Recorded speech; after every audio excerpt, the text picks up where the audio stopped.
In the remote woodlands of Montana's Bitterroot Mountains, a dog named Princess, half wolf, half shepherd, was abandoned to fend for herself in the unforgiving wild. Alone and uncertain, she discovered something remarkable. Orphaned bobcat kittens, helpless and near death. Left to survive alone, Princess transformed her despair into a mission. In an unprecedented act, she adopted the kittens, becoming their protector, their teacher, and their mother. But what happens when predators clash, instincts are challenged, and survival hangs by a thread? Can this unconventional family withstand the ruthless laws of nature? This is a story of unlikely bonds, fierce courage, and a mother's love that knows no boundaries. Before we start, hit the like button and make sure to subscribe if you haven't, and hit that notification bell so that you won't miss any new stories. The mid-October winds whispered through the Montana forest, carrying the first hints of winter's approach. Leaves spiraled down from ancient oaks and maples, creating a kaleidoscope of amber, crimson, and gold across the forest floor. In this remote corner of the Bitterroot Mountains, nature followed its timeless rhythm, indifferent to the small drama unfolding beneath its canopy. Boromir Hastings stood tall at the edge of a clearing, his weathered face expressionless as he gazed at the dog sitting obediently at his feet. Princess, a magnificent half-wolf, half-German shepherd hybrid with piercing amber eyes and a silver-gray coat, looked up at him with unwavering trust. At 7 years old, she remained strong and dignified despite the hardships of her life. "Come on, girl," Boromir muttered, adjusting his worn leather gloves. Just a bit further. Once upon a time, Boromir had been the most respected dog breeder in 3 counties. His specialty in wolf hybrids had brought him fame, fortune, and a sprawling ranch outside of Missoula. Princess had been his pride and joy, his best breeding female, producing litter after litter of perfect puppies that sold for thousands each. But those days were long gone. The economic downturn had hit rural Montana hard. People weren't buying expensive puppies anymore, and Boromir's debts had mounted. The ranch was now foreclosed, the kennels empty save for Princess. At 58, Boromir found himself facing bankruptcy, eviction, and the collapse of his life's work. The anger and resentment had festered within him until it poisoned everything, even his relationship with the dogs he once loved. Princess followed him deeper into the forest, her paws crunching through fallen leaves. She had given him 5 years of breeding, 16 litters, and over 70 puppies. But her last litter had been small, just 3 pups, and Boromir had decided she was past her prime. What use was a breeding dog that couldn't breed? With the last of his money going toward a small apartment in town where no pets were allowed, Princess had become just another problem to solve. They reached a small stream cutting through the forest. Sunlight dappled the clear, cold water as it bubbled over smooth stones. In the distance, the snow-capped peaks of the Bitterroot Range pierced the sky. "Sit," Boromir commanded, and Princess immediately obeyed, her tail sweeping a small arc through the fallen leaves. From his pocket, Boromir pulled a length of rope. With practiced hands, he fashioned a makeshift collar and leash, then secured Princess to the trunk of a sturdy pine tree. "Stay," he ordered, though the command was unnecessary.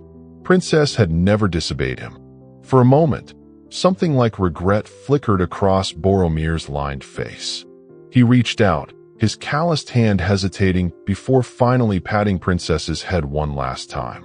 "Someone will find you," he muttered, though he knew these woods were rarely traversed.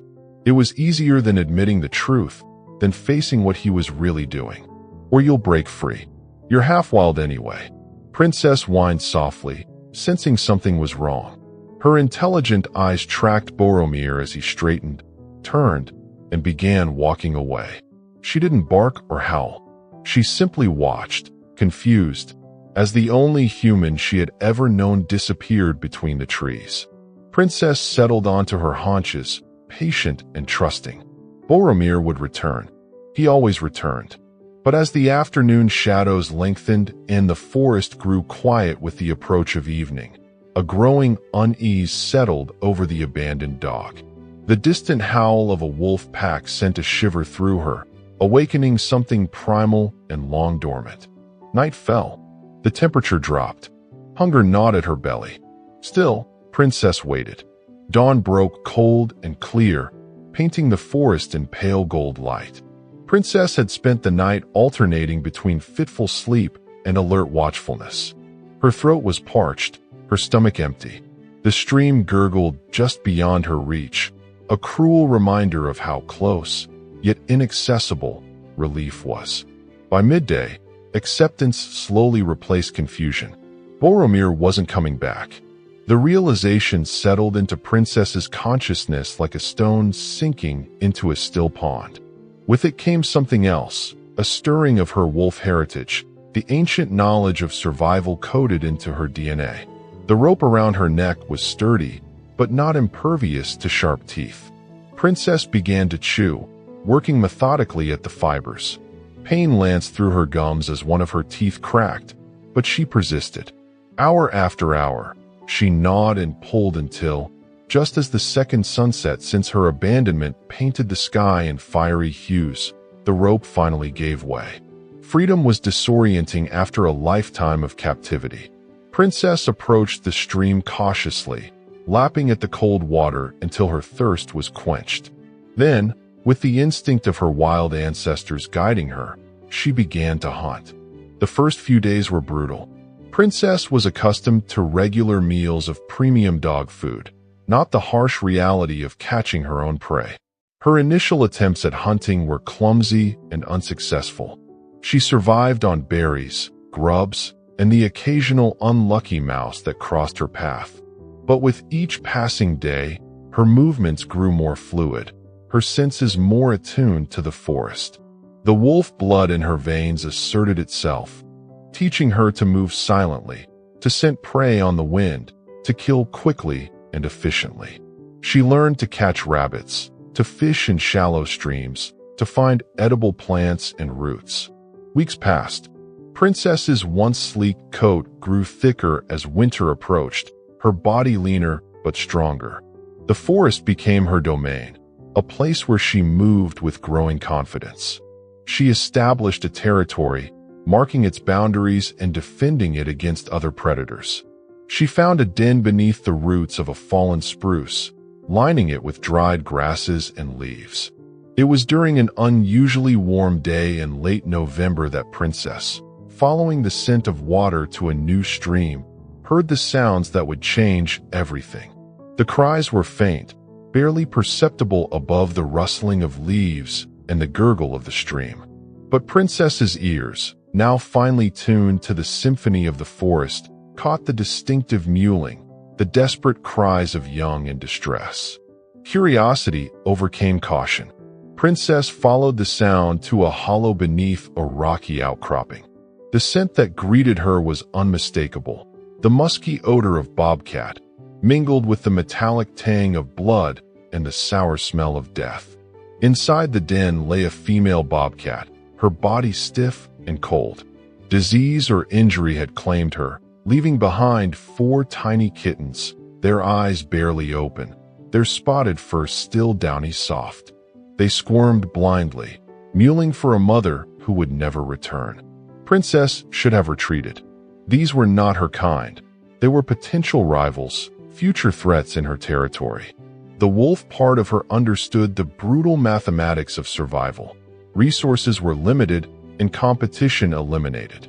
But another part of her, perhaps the dog bred for generations to nurture, or perhaps something more fundamental, a recognition of vulnerability that transcended species, kept her rooted to the spot. One of the kittens, a tiny male with unusually dark spots, crawled toward her, guided by the heat of her body. His small form trembled with cold and hunger. Without thinking, Princess lowered herself to the ground and began to lick the kitten, cleaning him as she would have cleaned her own puppies. The maternal instinct that had been exploited by Boromir for breeding now found a new, unexpected purpose. Princess carefully gathered each kitten, one by one, carrying them back to her den beneath the spruce. There, in the warm darkness, she curled around them, offering her body heat against the growing chill of approaching winter. The first night was precarious. 2 of the kittens were already severely weakened, and Princess could only watch helplessly as the smallest female succumbed to hunger and exposure. But the remaining 3, 2 males and a female, clung tenaciously to life. By morning, Princess faced a critical challenge. The kittens needed milk, which she didn't have. She had not whelped a litter in over a year, and her body had long since stopped producing. Without maternal milk, the Bobcat orphans would surely die. In a remarkable twist of physiology, one that occasionally occurs in nature when strong maternal instincts are triggered, Princess's body began to respond. It wasn't immediate, and it wasn't abundant, but within days, her dormant mammary glands began producing milk again. It was a near miraculous adaptation, her body responding to the desperate need of the orphans who now depended on her. The milk was enough, just barely, to sustain the 3 remaining kittens. Princess supplemented it by bringing back partially digested meat from her own hunting, regurgitating it for the kittens as they grew older and began to transition to solid food. The winter months were harsh. Snow blanketed the forest, making hunting more challenging. Princess grew thin as she sacrificed her own needs for those of her adopted family. But her determination never wavered.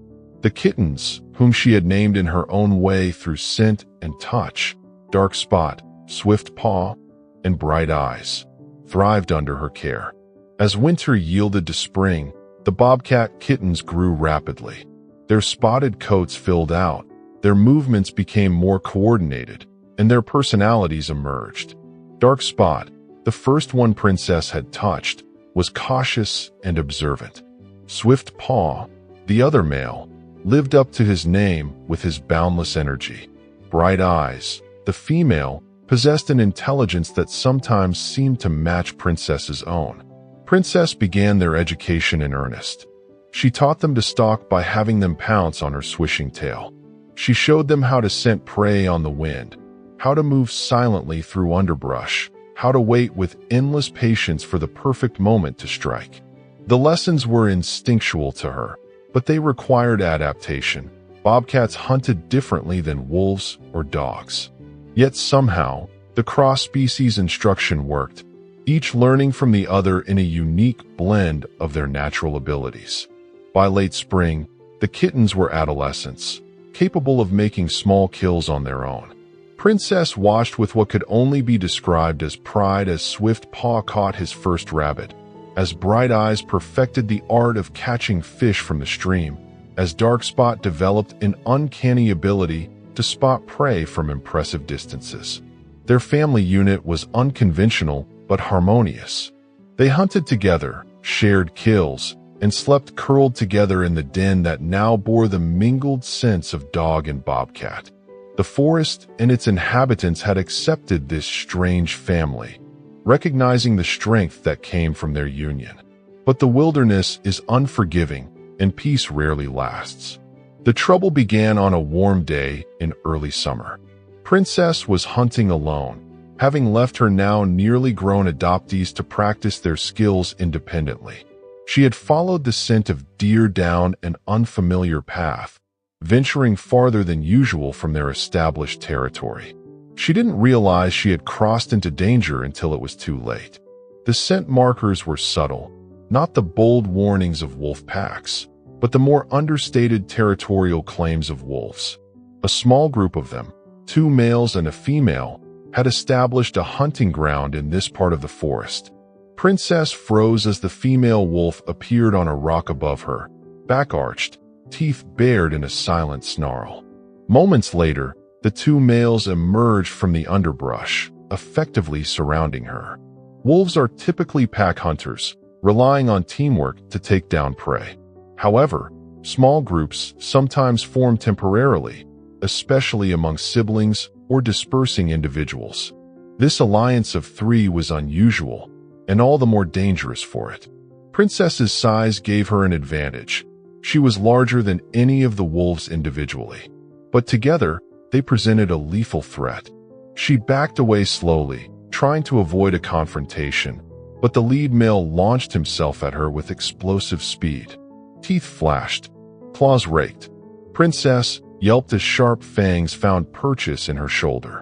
She twisted, snapping back, managing to throw off her attacker, but the second male was already moving in. Meanwhile, the female circled, looking for an opening. Blood matted Princess's fur as she fought desperately. Her wolf instincts emerged in full force, her powerful jaws closing on one male's foreleg with bone-crushing force. He shrieked, retreating, but the damage was done. Princess was tiring, outnumbered, and increasingly wounded. A particularly vicious attack from the female wolf left a deep gash across Princess's muzzle, momentarily blinding her with her own blood. She stumbled, vulnerable for a crucial moment, and the remaining male bobcat prepared for a killing lunge at her exposed throat. The attack never landed. A blur of spotted fur intercepted the male wolf mid-leap. Dark Spot had arrived, throwing himself at the attacker with all the fury of youth and familial devotion. His intervention was followed immediately by the arrival of Swift Paw and Bright Eyes, who fell upon the female wolf with coordinated precision. The tide of battle shifted instantly. What had been 3 wolves against 1 hybrid dog was now 4 defenders, Princess and her adopted family, against 3 increasingly confused and frightened attackers. Dark Spot fought with surprising ferocity, his natural bobcat abilities enhanced by Princess's tutelage. Swift Paw's speed made him nearly impossible to counter, while Bright Eyes demonstrated an almost tactical intelligence, anticipating the enemy's movements and countering them before they fully developed. The confrontation was brief but decisive. Outmatched and bewildered by the unnatural alliance they faced, the territorial wolves retreated, vanishing into the forest with angry yowls of defiance. Princess collapsed onto her side, breathing heavily. Her adopted children gathered around her, Dark Spot gently licking her wounds while Swift Paw and Bright Eyes stood guard. In that moment, the bond between them, forged through a winter of survival and strengthened by mutual protection, transcended the genetic differences that should have made them enemies. They helped Princess back to their den, supporting her on her injured leg. For days, she lay recovering while the young bobcats brought her food and kept watch. The roles had reversed. Now they were caring for her, repaying the debt of life and love that had begun in that first desperate encounter. As Princess healed, a new reality settled over their small family. The young bobcats were approaching full maturity. Soon, natural instinct would call them to establish their own territories, to seek mates, to live the lives they were born to live. Princess understood this in the wordless wisdom of wild things. Their time together had always been borrowed against the greater rhythm of nature. The separation began gradually. Swift Paw was the first to stay away for days at a time, returning periodically to the den site with the scent of distant places on his fur. Bright Eyes ranged farther in her hunting, sometimes bringing back prey from beyond their familiar territory to share. Dark Spot lingered longest, his attachment to Princess the strongest of the 3, but even he began to answer the call of independence. By late summer, a new balance had emerged. The 3 young bobcats had established territories that overlapped with Princess's and with each other's, an unusual arrangement that defied normal bobcat behavior but suited this unconventional family. They would come together occasionally, sharing kills or simply basking together in the warmth of the sun before returning to their increasingly separate lives. Princess accepted this transition with the stoicism that had carried her through abandonment, survival, and unlikely motherhood. There was melancholy in the growing spaces between their reunions, but also pride in watching her adopted children thrive in the wilderness that had nearly claimed them as helpless kittens. The story might have ended there, a remarkable tale of cross-species adoption concluding with successful independence.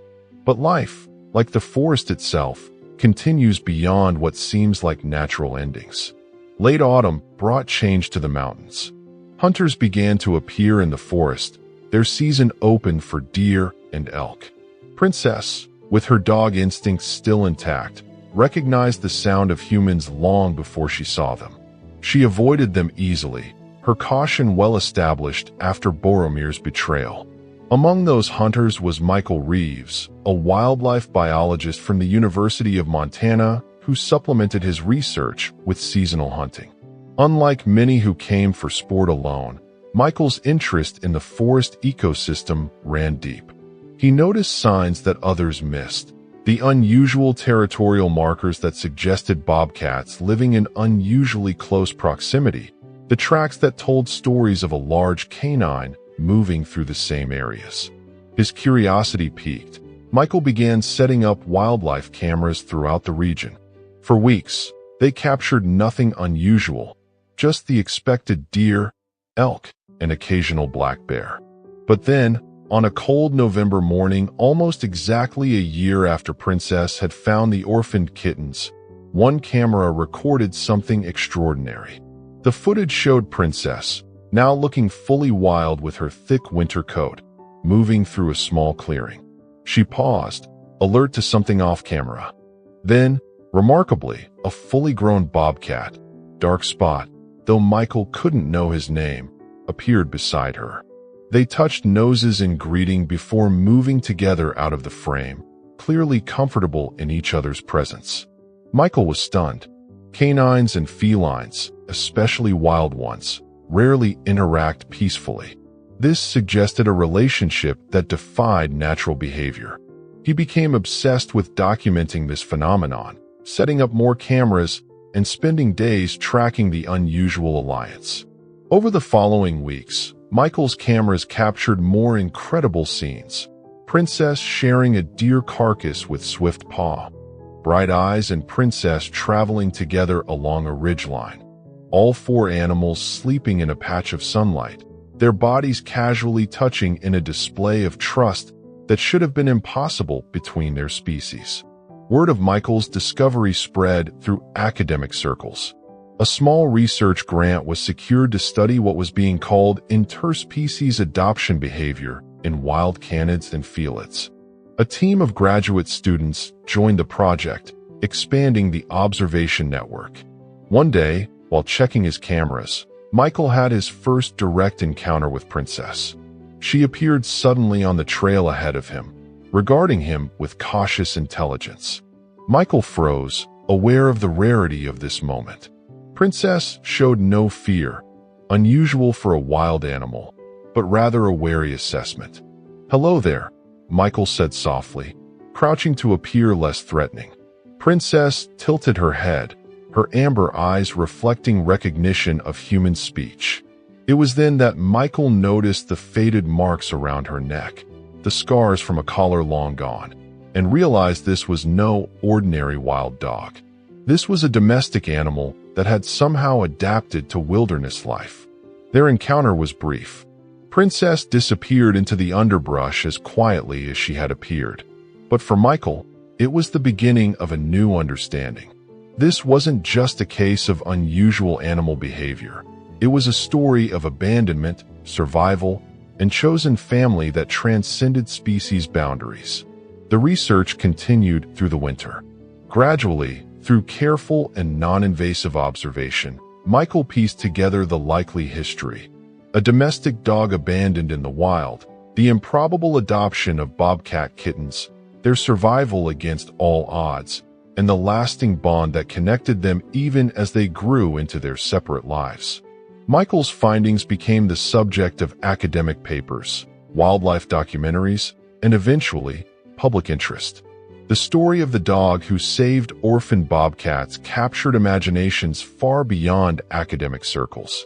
It spoke to something universal about compassion crossing boundaries, about the capacity for nurturing that exists throughout the animal kingdom.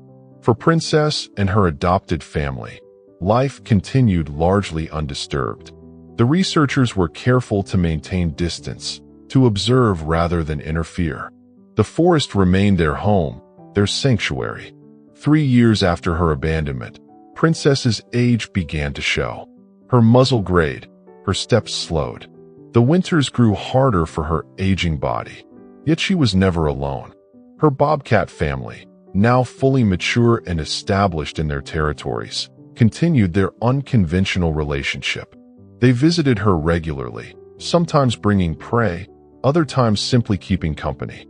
Dark Spot, in particular, seemed attuned to her increasing frailty, spending more time near her den as her strength waned. Michael, who had continued his observation even after the main research project concluded, noticed this shift in dynamics. The nurturing relationship had come full circle. Now the once helpless kittens were caring for their aging adoptive mother. In her final winter, Princess grew too weak to hunt effectively. It was Dark Spot who ensured she didn't starve, faithfully bringing her rabbits and squirrels.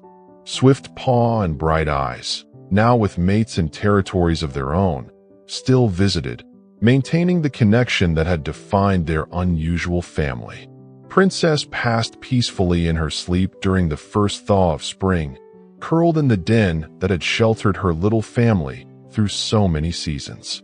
Dark Spot found her, keeping vigil beside her body until Michael, checking his cameras and noting the unusual stillness, discovered what had happened. With proper permits and profound respect, Michael arranged for Princess's remains to be recovered and studied.